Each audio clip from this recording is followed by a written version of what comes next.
Shri Kashi Ganeshotsav committee में मंत्री पद को लेकर विवाद सामने आया है। संस्था की ओर से जारी पत्र में बताया गया कि मंत्री मुरलीधर गणेश पटवर्धन के द्वारा संस्था के संविधान के विरुद्ध कार्य किए जाने के कारण सामान्य सभा ने उन्हें पद से निष्कासित करने का निर्णय लिया है। कमेटी की पंच समिति ने 28 मार्च 2026 को सामान्य सभा की बैठक बुलाई, जिसमें आनंद मानकर की अध्यक्षता में सर्वसम्मति से मंत्री को पद से निष्कासित किया गया है।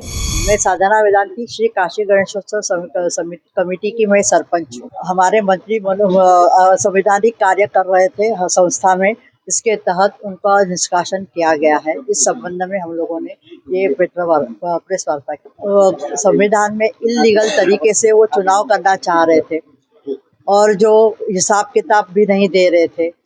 इसके लिए हम लोगों ने बार बार उनको अनुरोध भी किया था कि हमारा भवन है, हमारी कमेटी का भवन है, तो आपको उसमें ही साधारण सभा का चुनाव होना चाहिए। जो कमेटी हमारी साधारण सभा के चुनाव हमारे साधारण सदस्य ही चुनते हैं, उसी में से और उसमें साधारण सदस्य वही माने जाते हैं जो सदस्य होते हैं, जिसका 2 सदस्य उसको अनुमोदित करेंगे और अध्यक्ष उसका स्वीकृति देंगे, तभी वो सदस्य हमारे कमेटी के माने जाते हैं।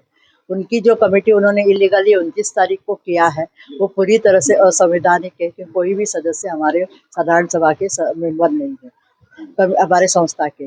और हम लोगों ने 28 तारीख को, एक दिन पूर्व, हम लोगों उनको सूचना देकर भी वो उस मीटिंग में भी नहीं आए, लेकिन साधारण सभा के अनुरोध के कारण हम लोगों ने वो चुनाव वहाँ पे मीटिंग बुलाई। बस एक मत से सबको उन्होंने सब पदों से और साधारण सभा के सदस्य के पद से भी उनको निष्कासित किया गया और उसकी सूचना हम लोगों ने तुरंत उनको की गई।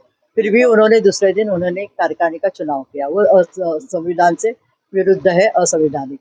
आज से क्या 28 तारीख से ही माना जाएगा, वो हमने आपको दिया है प्रेस। उन्होंने अपनी कमेटी डिक्लेयर करके प्रेस में डिक्लेयर किया है वो, तो उसका खंडन तो हमें देना ही पड़ेगा और हम लोग रजिस्ट्रार ऑफिस में जाकर उसकी हम लोग सूचना देंगे। बनाए उन्होंने अलग नहीं, वो इसी को ही वो मान रहे क्यों हमारी कमेटी, वो मेरी कमेटी है, वो ऑथेंटिक मान रहे हैं, लेकिन हम लोगों ने उसको खंडन किया है क्योंकि उनमें से कोई भी सदस्य, एक उनके अलावा कोई भी सदस्य हमारे यहाँ का सदस्य नहीं है साधारण सभा का। बस हमारे साधारण सभा ही इम्पोर्टेंट है और उसके बाद पंच समिति।